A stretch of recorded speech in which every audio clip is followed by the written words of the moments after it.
ఏడుపాయలలో మాఘ అమావాస్య సందర్భంగా భక్తులు మంజీరా నది స్నానమాచరించి వనదుర్గా భవానీ అమ్మవారిని తెల్లవారుజాము నుంచి దర్శించుకోవడానికి భక్తులు బారులు తీరారు. మాఘ అమావాస్య సందర్భంగా ఏడుపాయల వనదుర్గమ్మ చెంత పుణ్యస్నానం ఆచరిస్తే సకల పాపాలు తొలగిపోతాయని భక్తుల ప్రగాఢ విశ్వాసం. మాఘ స్నానాలు చేసేందుకు జంట నగరాలతో పాటు పొరుగు రాష్ట్రాల నుంచి సైతం దాదాపుగా 1,00,000 మంది భక్తులు మంజీరా నది స్నానం ఆచరించి అమ్మవారిని దర్శించుకొని మొక్కులు చెల్లించుకుంటున్నారు. ఈ క్రమంలో మూల విరాట్కు ప్రత్యేక పూజలు చేసి అభిషేకం, సహస్రనామార్చన, కుంకుమార్చన చేసి విశేష అలంకరణ చేశారు. ఆలయ అర్చకులు ఇక భక్తుల స్నానాల కోసం సింగూరు నుంచి వనదుర్గ ప్రాజెక్టుకు నీటిని విడుదల చేయడంతో ప్రాజెక్టు నిండు కుండలాగా దర్శనమిస్తోంది. ఇక మెదక్ ఎస్పీ బాలస్వామి ఆధ్వర్యంలో 150 మంది పోలీసులతో బందోబస్తును ఏర్పాటు చేశారు. వనదుర్గమ్మ దర్శనానికి రావడానికి మెదక్ డిపో నుండి ప్రత్యేకమైన బస్సులను కేటాయించారు.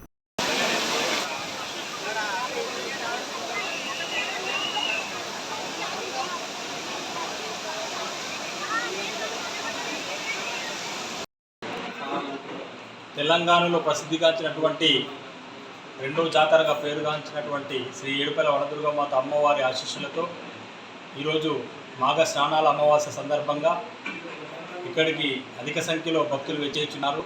వాళ్ళందరికీ తగిన ఏర్పాట్లు, చలువ పందిళ్ళు, అదేవిధంగా స్నానాల ఘట్టాల కాడ వాషింగ్ షవర్స్, అదేవిధంగా బట్టలు మార్చుకోవడానికి టెంట్లు, దానికి అనుగుణంగా డైరీలు ఏర్పాటు చేయడం జరిగింది.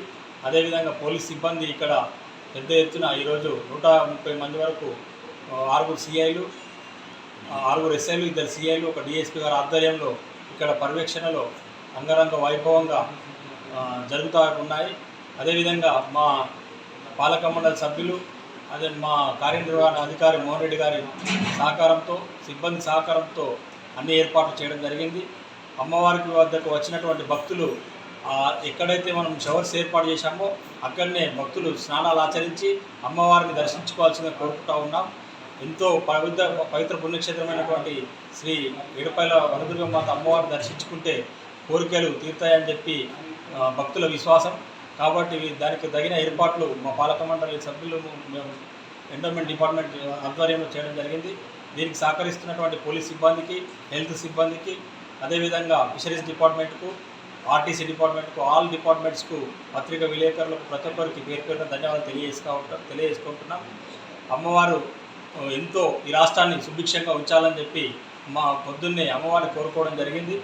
కాబట్టి ఈ సాయంత్రం కాలంలో ఎమ్మెల్యే గారికి వచ్చే అవకాశం ఉంది. కాబట్టి వారు ఈ ప్రభుత్వానికి మంచి ఆలోచనలు ఇచ్చి ఇక్కడ పరిపాలనలో సుపరిపాలన అందించాలని చెప్పి సందర్భంగా తెలియజేస్తూ ఈ అవకాశం ఇచ్చినందుకు ధన్యవాదాలు తెలియజేస్తూ జై వనదుర్గ మాతాకి జై.